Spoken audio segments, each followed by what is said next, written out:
Ito po,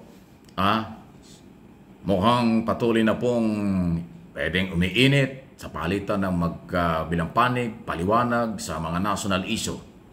Ang dalawang personalidad ngayon na pinag-uusapan, Undersecretary Attorney Claire Castro, siya po ang Malacanang Palace Officer, Undersecretary ng Presidential Communication Office, araw-araw may mga briefing sa Malacanang at interview. At ito naman pong kampo ni Sara Duterte. At lahat ay pinapatulan na rin ng Malacanang ang mga sinasabi ni Sara Duterte. Pakinggan po natin ang tanong na ito at paliwanag sa harap ng Malacanang press corps o Malacanang na reporter na araw-araw po ay nagkakaroon sila ng mga briefing dyan. Ang patungkol sa nasasabing relasyon namin ni Representative Franz Castro, sinabi ko po na kami po ay hindi magkamag-anak, magkapareho lang po siguro ng surname, pero hindi ko po ikakahiya kung siya man po ay naging kamag-anak ko. Dahil siya po ay makabayan. Masasabi po natin makabayan, makatao rin po. Pero nagkataon lang po, hindi po kasi kami magkamag-anak. So sa ganito pong mga statement po ni VP Sara, hindi maganda po na Vice Presidenta pa po ang nagpapakalat ng isang disinformation. Fake news, disinformation, fake news. Okay? Ayan o. So, Nablangko yung mga Malacanang reporter. meron. Aha. Hello po. Ayan o. Sandali lang at meron pang palo to. Sige, Ivan. Yes, ma'am.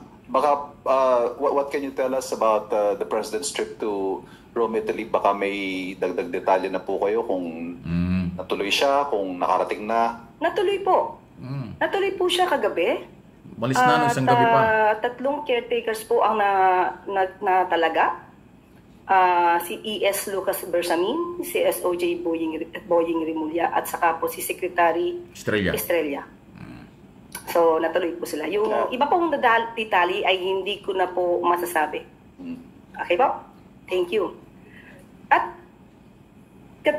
okay po. Okay, ma'am.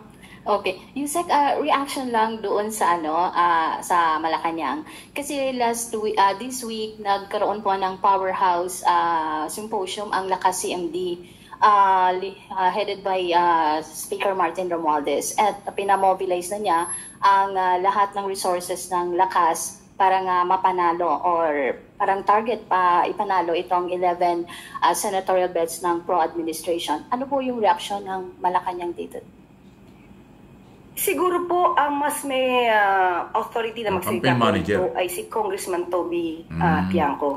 Siya po kasi yung campaign manager at siya lang po ang makakapagsabi kung ano po ang epekto nito. Ayun. Okay. Anyway, mahaba ho kasi yung press conference na yan. Yung portion lang tungkol dun sa usapin. Alam niyo, matagal na kong sinagot dahil lang po matagal lang sinagot ni Yosek Castro yan na hindi niya kamag-anak si Congresswoman Castro. Marami naman kakapilido, di ba? Kahit ako Ang dami ko yung kapilidong abi sa Mindanao at kung saan lugar sa buong Pilipinas Naging sa abroad. Kahit yung Prime Minister ng Japan dati, di ba? At yung maraming opisyalis sa Japan na abi. Pero hindi ko kamag-anak. Ganun talaga. Marami hong magkakaapilido na hindi naman ibig sabihin magkamag-anak. Ay pinapalabas pala ng kampo ni Sara Duterte na magkapag-anak si Congressman Castro at saka si Yosek Castro. Diba? Ang babaw parang ano naman yun? Nagka-apelido lang, magkamag-anak na. Ang daming magkaka-apelido sa mundong ating ginagalawan. So, ganun pong kababaw.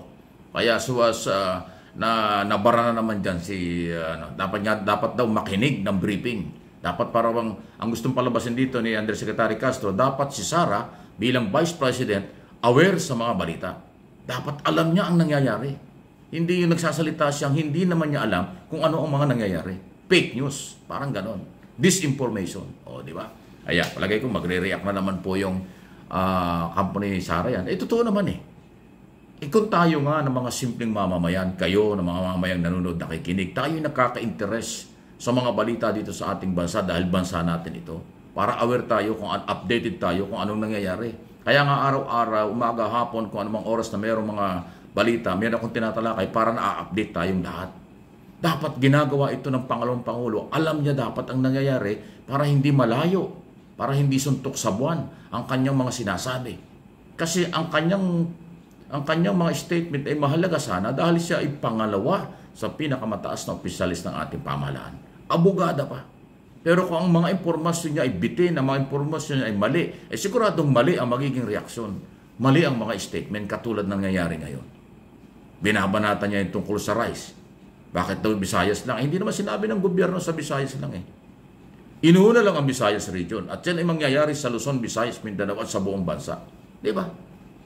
So, yun yung mga ano. Kaya nga, pati si Governor Gwen Garcia, dating kaibigan nila, dismayado na rin. Kasi si Governor Garcia at iba pang gobernador ng Visayas region ang kasama dito sa programang ito sa ibaba ang presyo ng rice. Pero binabatikos ni Sara Duterte at ng mga DDS.